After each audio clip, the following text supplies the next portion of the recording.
Get mantra and meditation MP3s at JasonGallant.ca. Today I'm going to do my best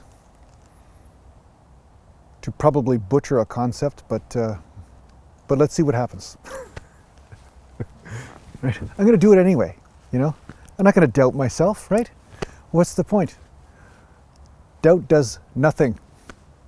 Nothing constructive for people. Not usually anyway, okay? I think I'm doubting myself again. See, this is how doubt works. Anyway, all joking aside, my point is today is that as much as doubt can almost seem like humility, the place where people use doubt in a destructive way is that they actually doubt truth itself. They doubt their natural state. Or they doubt just simple things around them that are in alignment with reality. Like, hey, I doubt that tying my shoes is a good idea when I'm going to go for a run, right? I mean, my point is that there are people who are stuck in the pattern of doubt. That's the mind. It's a form of rejection, right? They reject reality. They reject anything that has to do with the receiving of life, of existence itself.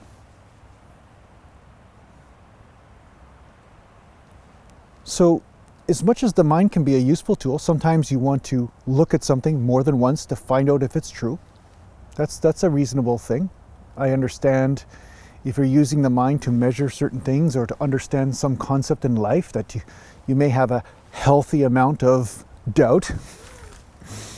But when it comes down to your set point within yourself, that's not doubt. Doubt is in the mind. Let's just be clear about that. Doubt is in your mind. It isn't who you are. And the false identification with doubt can keep you locked out of experiencing the vastness that you are.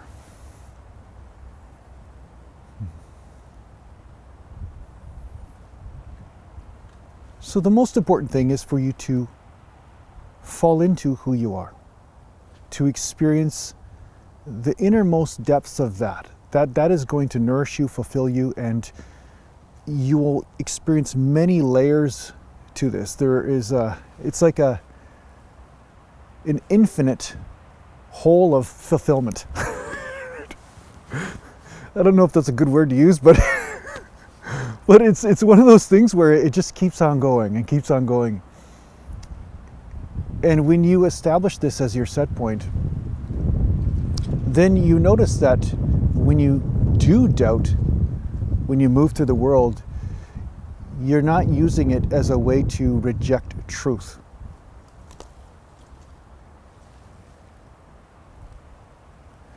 Most often when people are in a state of doubt, perpetual doubt, they are suffering, and the suffering is what's driving the confusion. So they have a lot of things they don't want to experience. I'm experiencing this, I'm experiencing that, I have worry, I have fear, I have anxiety, I have depression, I have sadness, all of these things are going on, and because they're using this force of doubt to push that away, they actually end up pushing away truth at the same time. So I say let it all in. Let it all in, just let it be there and realize it's just a bunch of programs running through you. Bunch of stuff.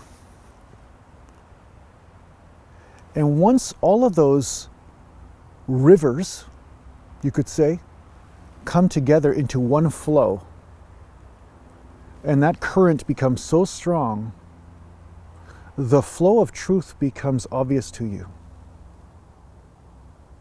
The resonance of truth itself.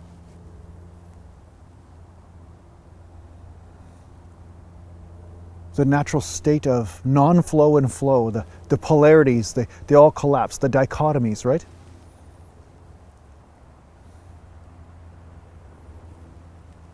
But often, the doubting mind is a sign of a lot of conflicting judgments inside a person.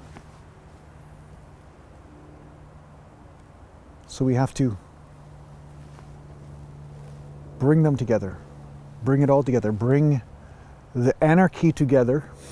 You could say it's a Ganesha principle, really. And Ganesha is the remover of obstacles. Doubt can be a very big obstacle. And Ganesha, the energy of Ganesha, is also the spouse of power, which is the Kundalini.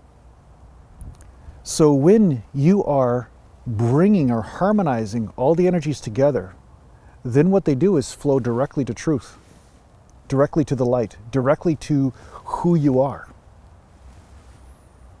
When this flavor is realized, it is very easy for you to see how truth is at work around you,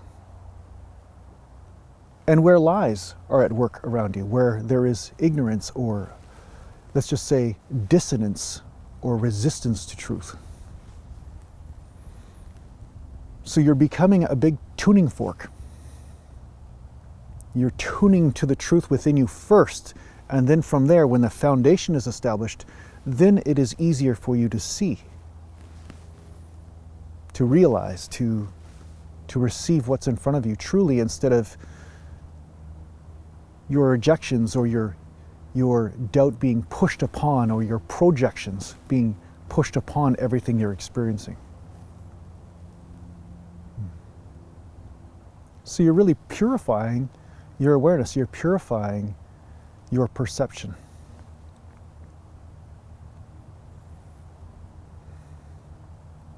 So if you don't have the answers to life, don't worry. That's normal. Answers are all in the head anyway, right? About the future and the past and everything, but just start to look inside yourself and see, where are you worried about that? Where are you nervous? Where are you in fear? Are you depressed? Are you sad? And then realize that these are just energies running through you, and allow them to come back home. And as you receive them, you'll notice that some of the answers that you seek will naturally just emerge from within you without thinking about it. It just happens. I did a video about this before. It's the grand happening. When you allow the grand happening, some amazing, amazing coincidences happen, and synchronicities in your life, along with solutions to sometimes what you perceived as an unsolvable problem.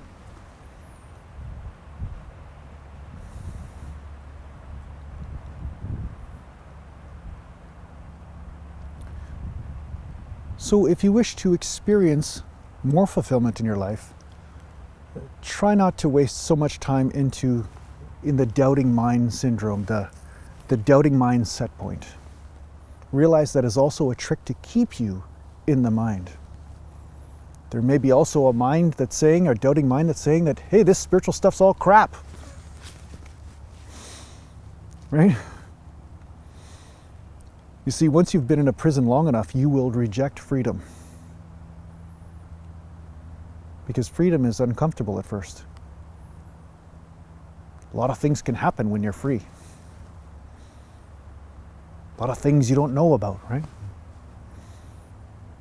But if you allow yourself to receive greater amounts of the existence, then answers will burst forth from within you.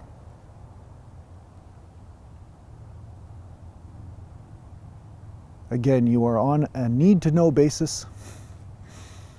You're like a 007 for the universe, right?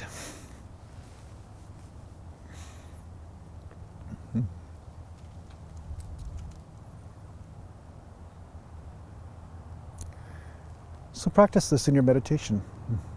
Let going of mind, let going of doubt, let going of any suffering. Just allow everything just to do what it's doing, but it has nothing to do with you. It's just the grand happening at work.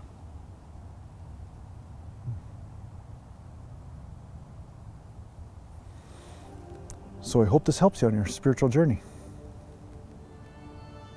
Take care for now. Are you interested in working with a spiritual teacher in a formal setting? Well, perhaps the Wisdom Life School is for you.